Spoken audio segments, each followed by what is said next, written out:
nchịkọta mgbasa ozi. Ekele m gị onye ọma m ji eme ọnụ na-asị gị anwụchula nnọọ n'akụkụ ụwa anyị nkụtụtụ tata bụ ụka ma bụrụ ahịa eke abalị 18 n'ime ọnwa nke asatọ n'ime afọ a. N'isiokwu anyị ji wee bịa n'ụtụtụ a, gọọmenti Anambra steeti amalitego amụma ịgbazigharịrị ma kụziriere ndị ntorobịa doghị iru n'ebe ha ga-esi wee lafere. Ụlọ ọrụ ANSA abagidego n'amụma ịhazigharị ebe dum n'ogige ebe a na-egwunyegasị ihe dịgasị iche iche ezi agbasakasị ozi na Anambra steeti. Ị ga-anụ na ndị ọkaikpe dị 27 ka akwụbagoro ugbu a maka inyocha ma kpee ha ikpe n'ebubo a na-ebo ha na ha tinyesiri aka na ihe dịgasị iche iche rụrụ arụ megidere ngalaba ahụ. A ga-esi na mba ofesi mee ka ịmata na ụmụafọ nakwa ndị ọrụ agha mba Ukraine agago n'ihu wee kụrie otu akwa dị na mba Russia nke kwupụtara na nke a bụ nnukwute aka ịma mba Russia. Cheta na aka na-achị steeti abụọ ka mmụta Chukwuma Soludo bịara maka ime ka ọnọdụ akụ na ụba steeti a kwudosie ike ma kwalite ezi njirimara ndị Igbo. Ka nye ya nkwado iji mezuo ebumnobi a. Ịtọzi ntị n'ala igere aka ji bịa n'uju n'ụtụtụ a. Buchi Ilodigwe bụ aha m. Gọọmenti Anambra steeti amalitego amụma ịhazigharịrị ma chigharịkwa ndị ntorobịa nke afọ a bụ mmemme nke ga-achịpụ ya achịpụ n'ọgbanta nkwado atọ enwere na steeti a. Ya bụ amụma bụ nke ekwupụtara na ọ bụ maka ndị ntorobịa dum nọ na steeti a n'agbanyeghị ebe onye si, tinyere ndị dum na-arụgasị ọrụ dịgasị iche iche nke gbadoro ụkwụ kpọmkwem n'ime ka ndị ntorobịa chigharịa ma tinye uche ha n'ebe ha ga-esi wee nwee ọgịga. Ka Chibụzọ Obidike kọchapụrụ gị akụkọ a.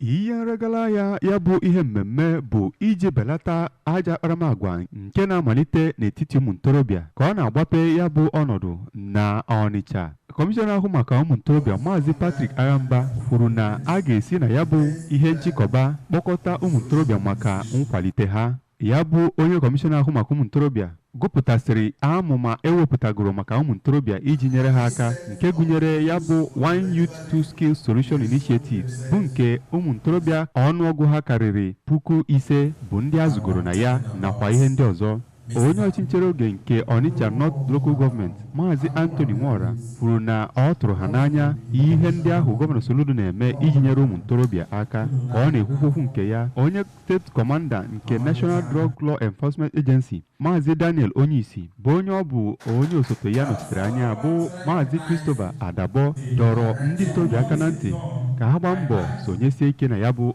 ohere enyere ha. Onye ọzọ kwukwere okwu bụ Reverend Goodwill Mba, onye kwuru okwu na ụzọ 7 a ga-eji bụrụ ọkaibe, kwuru na ime nyocha nke onwe na ha inwekwe ezigbo ndị enyi na ihe ndị ọzọ yitere ya bụ ihe ndị ga-enyere aka mmadụ imepụta ezigbo ihe na ndụ ya. Na nzaghachi ya, Maazị Anthony Adiba nakwa Maazị Chukwuebuka Igwebike kenere Gọvanọ Soludo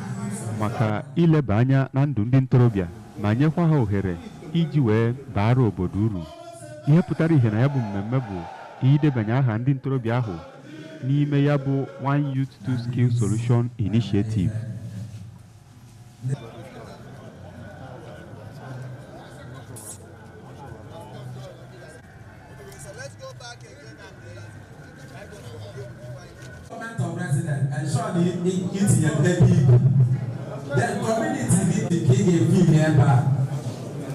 If you are award, about the award, if you are award of residence, now what you do?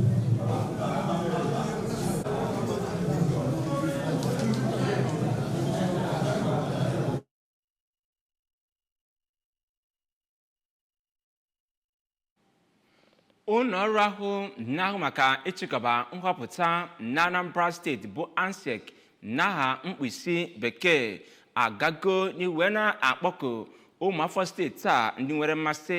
ka ha tinye akwụkwọ maka iso wee rụọ ọrụ ịhụ na achịkọbara ya bụ nhọpụta maka okpuru ọchị ime obodo nke Anambra steeti n'afọ akpụdebe n'ọnwa na-abịa abịa iji wee mee ka ya bụ nhọpụta gaa n'odo n'igugu. Ozi si n'aka onye isi nke ya bụ ụlọọrụ ANSEC bụ Oriakụ Genevieve Osakwe gaa n'iru wee na-akọwapụta na a ga-achọ ndị dịgasị iche iche iji wee nye aka rụọ ọrụ a dịka ndị gụnyere ndị ga na-elekọta ya bụ nhọpụta n'oge okpuru ọchị ime obodo dịgasị iche iche nke edebere maka ndị dum lagoro ezumike nka n'ọrụ maọkwa ndị dum nọgasị n'ọkwa gọọmenti dịgasị iche iche n'oge etiti maọkwa n'ogo nke steeti maọkwa ndị na-arụ n'ụlọ mmụta dị elu bụ ndị nkụzi maọkwa ndị na-abụghị ndị nkụzi, ndị nke nọ n'ogo ụgwọ ọnwa nke 15 wee gbagobe maọkwa ndị nke ji nzere mmụta masters degree. Nke abụọ wee bụrụ ndị nke ga-ahụ maka ikpokọta etu nhọpụta si wee gaa non-mara wọdụ dịgasị iche iche bụkwazị ndị nke ekwupụtara na ha ga-abụkwa ndị nke lagoro ezumike nka n'ọrụ maọkwa ndị ka nọ n'ọkwa gọọmenti dị iche iche n'ogo nke etiti maọkwa nke steeti, ndị na-arụ ọrụ n'ụlọ mmụta dị elu bụ ndị nkụzi maọkwa na ha abụghị ndị nkụzi nọ n'ogo akwụmụgwọ ọrụ nke 14 wee gbagobe maọkwa na ha ejido nzere mmụta masters degree. Ndị nke ọzọ wee bụrụ ndị nke ga na-eleta etu ndị anọ n'ọmara wọdụ dịgasị iche iche si arụ ọrụ nke edebere maka ndị dum nọgasị n'ọkwa gọọmenti dị iche iche n'oge etiti maọkwa nke steeti, tinyere ndị dum na-arụ ọrụ n'ụlọ mmụta dị elu dịgasị iche iche nọ n'agbata ịkwụ ụgwọ ọnwa nke 10 ruo nke 13 maọkwa nre ha ejido nzere mmụta HND. N'aka nke ọzọ, ndị nke ga na-elekọtazi etu ya bụ nhọpụta si wee na-aga n'ogo okpuru ọchịchị ime obodo ka ekwupụtara na ha ga-abụ ndị nke ga na-eri ụgwọ ọnwa n'agbata ogo nke 8 ruo ogo nke 10 maọkwa na ha ejido nzere mmụta OND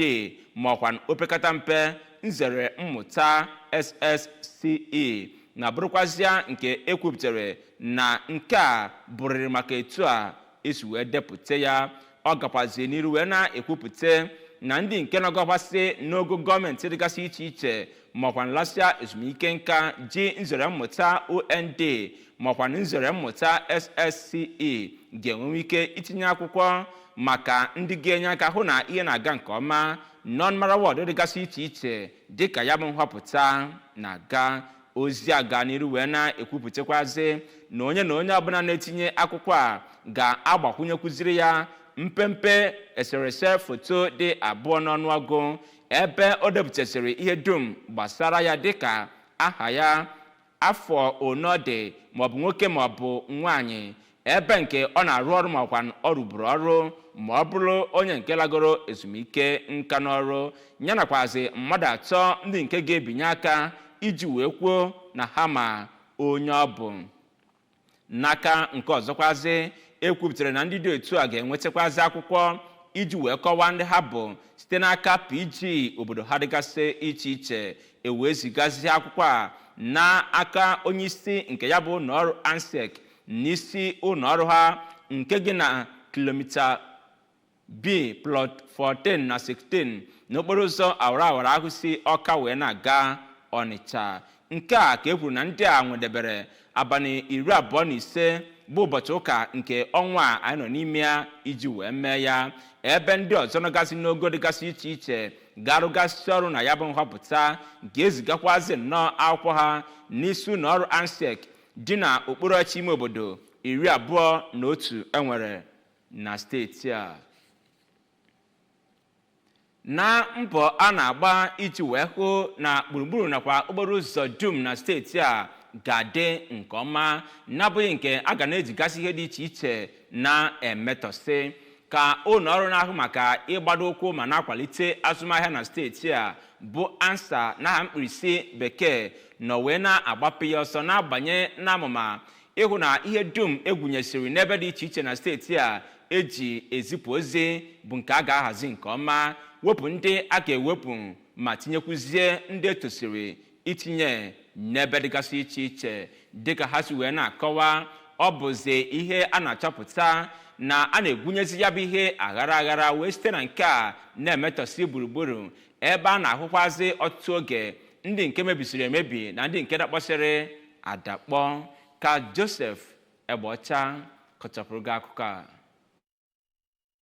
akpọrọ billboard bụ nke na-egosipụta ahịa maọbụ ihe ndị adịghịzi ndị mmadụ mkpa ya nakwa ndị ikuku maọbụ ihe ndị ọzọ mebiri mere na ha adịghịzi mma ịne anya maọbụ na-ebutere ndị mmadụ ihe mberede bụ ndị a na-ewepụ na ya bụ amụma. N'okwu ya na ya bụ amụma bụ nke malitere n'Amansi dị n'okpuru ọchịchị Awka North ka onye ji ọkwa managing director nke ụlọọrụ Anambra State Signage and Advertisement Agency ANSA Dọkịnta Odele Ujubọnwụ kọwara na ya bụ mwepụ nakwa ịhazi ngwunye akụrụngwa billboard anwa so n'ọrụ ya bụ ụlọọrụ ma bụrụkwa nke gbasoro ụkwụ n'amụma Gọvanọ Soludo ji iji mee ka Anambra steeti bụrụ nke mara mma maka obibi nakwa nlegharị anya. Na ya bụ amụma ga-enye aka hụ na ndị mmadụ na-etinye akụnụba ha n'ihe gbasatara izisa ozi maka ọrụ nakwa ahịa ha na-ere bụ ndị ga-enweta uru maka ego ha tinyere n'ọrụ. Ndị ọrụ ụlọọrụ Awka Capital Territory Development Authority ACDA nke onye du ha na ya bụ njem bụ onye ji ọkwa Town Planning Officer na ya bụ ụlọọrụ Maazị Dalenti Nwenyim akwa onye ji ọkwa South East Regional Chairperson nke otu ụlọọrụ Outdoor Advertising Agency of Nigeria OAN Oliakụ Vivian Uhomobil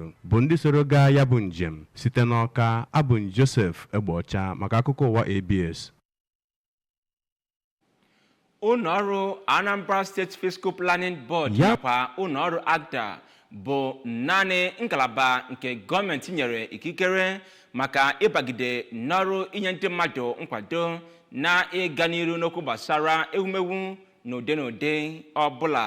dịka onyeisi ụlọọrụ a bụ barista Maduekwe si wee kwupụta. Ya bụ ụlọọrụ Anambra State Fiscal Planning Board nakwa Awka Capital Territory Development Authority ACDA bụkwazi nnọọ ndị nke pụtagoro ihe iji wee hụ na ha ga-abagide n'ọrụ a iji wee mezuo ọchịchị obi gọọmenti iji hụ na ndị mmadụ adabagide n'ịdị na-arụ ihe na ihe ọbụla masịrị ha etu ọbụla o si wee masị ha. Barrister Chike Maduekwe gaa n'iru wee kwupụta nke a na Abatete nakwa Ụmụoji dị n'okpuru ọchịchị ime obodo Idemmili North na Anambra steeti n'oge ya na ndị ọrụ gbanụgbanụ ha nọ iji wee na-eletagasị ebe dị iche iche a na-abagide ọrụ na steeti a ka Ejike Abana kọchapụrụ gị akụkọ a. mbọ ndị otu ahụ na-agba iji hụ na abagidere ya bụ amụma arụmarụ na steeti a. Ọ bụ nke na-eso ihe nlegara anya banyere ihe ndị a na-arụgasị nke na-emebigasị iru obodo ma bụkwara nke na-etinye ọnọdụ ndụ mmadụ na mberede ka ha na-agagharị na Idemmili North. Ya bụ otu ọrụ gbanụgbanụ gara hụ ụlọ ndị ahụ bụ ndị a na-ene anya na ọ dagara iwu ndị a. Ndị nwesị ụlọ ndị a bụ ndị a dọgoro aka na ntị ma gwa ha ka ha dozigharịa ya bụ ihe ka ọ na-ekwu okwu. Barrister Maduekwe kwuru na ọ dị mkpa ka ụlọ ndị ahụ sonye n'iwu arụmarụ. O kwukwere na gọọmenti steeti a nwere ikike ịkụtu ụlọ ndị ahụ ahụtara na ọ na-egbochibido ndụ mmadụ. O kwukwara na emeela ka ha mata maka otu ndị na-agagharịnụ na-edosa onwe ha dịka ndị otu Koren bụ ndị na-agagharị na-enye ndị mmadụ bụ ndị na-agagharị na-ezigasị ndị mmadụ ozi na-ekwesịghị ekwesị. N'agbanyeghị na ndị otu Koren agbago mbọ katọọ amụma a, ọ kpọziri ndị nwe ihe ewumewu dị iche iche ka ha gbaa mbọ were ohere a bịa mee ihe ha kwesịrị ime maka ịhụ na ụlọ ndị a na-alụ na-adaba adaba. O kwuru na ohere a enyere ha bụ nke ga-abịa n'isi njedebe n'ọnwa Ọktoba nke afọ a ma na-elezikwa anya na ya bụ ihe ga-enye aka ịhụ na arụgasịrị ihe arụmarụ dị iche iche nke dị mma bụkwara nke ga-enyere gburugburu aka. N'otu n'ime mbọ ọ na-agba iji wee hụ na enwere gburugburu dị nnọọ larịị maka ịdị na-ekponye akwụkwọ n'ụbụrụ wee nye ụmụ akwụkwọ n'okpuru ọchịchị ime obodo Idemmili South na steeti a ka onye isi oche nchere oge ya bụ okpuru ọchịchị ime obodo bụ Oriakụ Amaka Obi ji wee gaa n'ihu wee nọrọ wee gbapee ọnụ ụlọ akwụkwọ dị 5 n'ọnụọgụ nke ọ rụgharịrị arụgharị na ụlọ akwụkwọ nke dị na Enuogwugwu Ojoto na ya bụ okpuru ọchịchị ime obodo. ọ gakwuzi n'iru wee kesaa oche dịgasị iche iche karịrị 300 n'ọnụọgụ wee nye ụfọdụ n'ime ụlọ akwụkwọ ndị a ndị nke o mere njem na ya wee chọpụta na ha nwere ọtụtụ ọnụọgụ ụmụ akwụkwọ mana ha enweghị oche a ga-eji na wee na-ekponye akwụkwọ n'obolo ka Valentine Mbadowa kọchapụrụ akụkọ a. Eti a bụ ọkammụta Ngozi Chumude bụ onye nọchitere anya gọvanọ Chukwuma Soludo na mgbape ya nakwa nkesa oche eji agụ akwụkwọ. Ọkammụta Chumude nọrọ n'okwu ya wee too amụma bụ nke o kwuru na ọ na-esonye n'amụma agụmakwụkwọ gọvanọ Soludo ji na steeti a. Ọ nọkwaziri n'oge ahụ kọwapụta mkpa ọ dị inye ezi agụmakwụkwọ pụrụ iche ma kwukwezie na ọ bụ ya bụ isi sekpụ ntị bụ ihe mere ọkammụta Soludo ji wee gbape amụma agụmakwụkwọ n'efu na steeti a bụ nke o kwuru na ọ bụ iji wee nye ụmụntakịrị ndị Anambra ezi agụmakwụkwọ maka ọdịnihu ha. O toro ndị okpuru ọchịchị Idemmili South ma kwadokwe ha ka ha na-agbaso onye isi oche ọchịchị nchere oge ha bụ Oriakụ Obi iji wee dukwe ha ọfụma. N'aka nke ya, Oriakụ Amaka Obi bụ onye nọrọ na ihe ngụpụta ya wee gosipụta ka obi aṅụrị ya dị nyegara ndị okpuru ọchịchị ya ma kwukwezie na ebumnobi ya bụ ịfụ na okpuru ọchịchị ya bụ nke so n'ihe a na-ekwu okwu ya n'ebe ọ metụtara ezi agụmakwụkwọ nakwa ihe ndị ọzọ ma kwenwozikwe nkwa ịdị na-aga n'iru na-arụ ezi ọrụ ọ na-arụ. O kelere ndị ahụ kwadoro ya maka ọlụ anụnwa ma kpọkukwezie ndị ọzọ ejikwa okwu ha agba izu n'okpuru ọchịchị ahụ gbaa gburugburu ka ha sonyere n'amụma njikọ aka ọnụ ndị nnọrọ onwe ya nakwa gọọmenti iji wee weta ezi obibi nyegara ndị okpuru ọchịchị ahụ nakwazi kwadokwe gọọmenti na-achị ugbu a. Onye eze ọdịnala Ojoto bụ Igwe Gerard Mbamalụ bụ onye nọchitere anya ya bụ Chief Romeo Anyịsịa. Onye President General nke Ojoto aka na asatọ bụ Chief Ernest Ọbụnadike bụkwazi onye nọchitere anya ya bụ onye ode akwụkwọ ya bụ Comrade Donkachi Chimbiko nọrọ n'oge ahụ n'otu wee too amụma ma kwenwozikwe nkwado ha nyegara onye isi oche ọchịchị nchere oge ha bụ Oriakụ Obi ya nakwazi gọọmenti steeti a. Onye isi ụlọ akwụkwọ ahụ bụ Ambassador Edith Anigbogu n'okwu ekele ya kọwapụtara ka mpaghara ụlọ akwụkwọ ahụ dị mgbe ọ batara ọfụrụ ma kenezikwe Oriakụ Obi maka ịgbatara ha ọsọ enyemaka.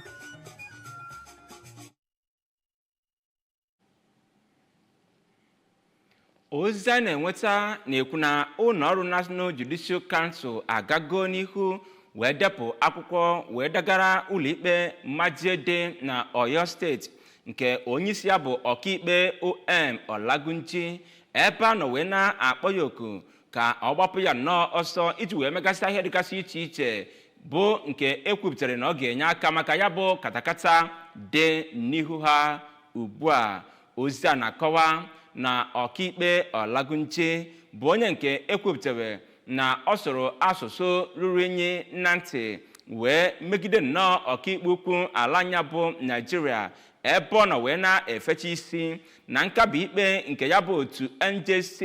nakwa ama ndị ọzọ ha jigasị maka ịkpọlite onye isi nke ụlọikpe na ya bụ Oyo steeti bụ nke ọ nabataghị. Nnukwute onye isi na-ahụ maka mgbasa ozi wee nye ya bụ otu NJC bụ Soji Oye n'okwu ya na Abuja kwupụtara na ya bụ otu NJC eguzobego otu gbanụ ga-ama imi n'ala wee nye ya bụ ndị ọkaikpe ukwu dị 27 n'ọnụọgụ iji wee nyochaa ebubo ndị a eboro ha wee mara ka ntaramahụhụ ha ga-esede. Ya bụ otu NJC na nzukọ agba nke 106 ha nwere nke onye nọ n'isi ya bụ ọkaikpe ukwu ala anya na-apụzi apụ bụ ọkaikpe Olukayode Ariwola gaa n'iru wee lebanye anya na mkpesa ndị a dịgasị iche iche nakwa akwụkwọ edere megide ndị ọkaikpe ndị a dị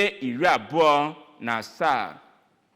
Ha gakwa n'iru wee na-ekwupụta na ha ga-anabata ozi dịgasị iche iche ezitere gbasara ndị a wee narị ekwe nkwa na ha abagideghị na nke a iji wee megbuo onye na onye ọbụla. Akụkọ anyị edoghị na mba ofesi. Mba Ukraine agago n'ihu wee gbarie ya bụ otu akwa nke jikọrọ otu mba dịgasị iche iche nakwa mba Russia dịka esi wee kọwaa na nke a bụ nnọọ nnukwute ịtụnye aka na mkpụrụ anya wee nye mba Russia. Ndị okwu dị n'aka na mba Russia wee na-ekwupụta na ya bụ ihe nke ha mere bụ nke wutere, nke mego na ha na otu mba dịgasị iche iche ama nwezie mmekọrịta. Ya bụ akwa bụkwazi nnọọ nke mba Ukraine na-ekwupụta na ọ bụ ebe ndị ọrụ agha mba Russia si wee na-epebata akpa arụ dị iche iche na mba ahụ. Onyeisi ala mba Ukraine wee na-ekwupụta na ndị ọrụ agha ha kwadosiri nnọọ ike iji wee weera ụfọdụ ebe dịgasị iche iche mba Russia kụnyegoro nnọọ ntu, wee na-ekwupụtakwazi na nke a na-egosi na ha na-aga n'iru na ya bụ mbọ na nịganịga nke ha na-akpọ. Ozi a kwuputere na mba Russia na-akụta nke ahụ dịka itinye ha nnọọ aka na mkpụrụ anya n'etiti oge dịka oge a anọ wee na-atụ aro etu a ga-esi wee nwee nkwekọrịta nwee udo n'etiti mba abụọ anụnwa. N'okwu gbasara egwuregwu, ndị ahụ nọchitere anya ala anya bụ Nigeria na asọmpi egwuregwu CAF Champions League nke ekwupụtara na ọ gara nke ọma bụ Enugu Rangers, Remo Stars, Enyimba nke Aba na El Kanemi Warriors bụkwazi ndị nke ekwupụtagoro na a ga-enye ha ego dị $50,000 n'otu n'otu iji wee kwadobe ha maka ogo dịgasị iche iche na ya bụ asọmpi. Ya bụ otu egwuregwu Enugu Rangers na ndị na-agba ndị nke abụọ bụ Remo Stars ga-anọchite anya ala anyị a na asọmpi Champions League, ebe Enyimba nke Aba gbara ndị nke atọ nakwa El Kanemi Warriors bụkwazi nnọọ ndị nke ga-anọchite anya ala anya bụ Nigeria na Confederations Cup. CAF bụ otu na-ahụ maka asọmpi egwuregwu ụkwụ na mba isi ojii bụ Afrịka bụ ndị kwupụtara nke a wee kọwaa na nke a so na otu n'ime mbọ ha na-agba iji wee kwalite egwuregwu na mba isi ojii. Gị onye ọma njem ọnụ n'ebe a ka anyị ga-apịachie n'aka ụwa anyị nkụtụtụ a, ma tupu nso gị ka ọ dị, cheta na ị ga-enwe ike sonyere anyị n'akụkọ ụwa na ihe mmemme ndị ọzọ anyị na-eme na ABS site n'ebe ọ bụla ị nọ n'ụwa n'akara Facebook na Anambra Broadcasting Service. Sonyere anyị n'akara YouTube na ABS Television Ọka, maọkwa na Instagram na ABS Radio TV. Sonyekwara anyị na X na ABS Radio TV, maọbụ na webụsaịtị na www.absradiotv.com. N'isiokwu n'akụkọ anyị wetara gị n'ụtụtụ a, anyị mere ka ịmata na gọọmenti Anambra steeti amalitego amụma iji wee chigharịara ndị ntorobịa ọnọdụ ha, mee ka ha chee iru n'ebe ha ga-esi wee nwee ọgịga. Ụlọ ọrụ ANSA ka anyị wetakwara gị ozi na ha bagidego n'amụma ịhụ na ihe dum egwunyesịrị eji ezipụ ozi n'ebe dị iche iche bụ nke ga-anọ nke ọma, ebe a ga-ewepụ ụfọdụ tosiri na a ga-ewepụ ma tinyekwuzie ndị ọhụrụ. Ndị ọkaikpe dị 27 n'ala anyị a ka anyị mere ka ịmata na ha kwụzi akwụ ugbu a wee na-eche ka eme ha nyocha gbasara ebubo eboro ha maka ikwu okwu ruru unyi dị aṅaa wee megide otu National Judicial Council bụ NJC. Anyị si na mba ofesi mee ka ịmata na mba Ukraine agago n'ihu wee gbarie otu akwa nke jikọrọ mba Russia nakwa ọtụtụ mba dị iche iche. Cheta na aka na-achị steeti abụọ ka mmụta Chukwuma Soludo bịara maka ime ka ọnọdụ akụ na ụba steeti a kwudosie ike ma kwalite ezi njirimara ndị Igbo, ka anya ya nkwado iji mezuo ebumnobi a. N'ebe a ka ọ bịara n'isi njedebe bakụkọ ụwa anyị n'ụtụtụ a. Buchi Ilodigwe na-azụka izu ụka wetara gị ihe ọma ka emesịa.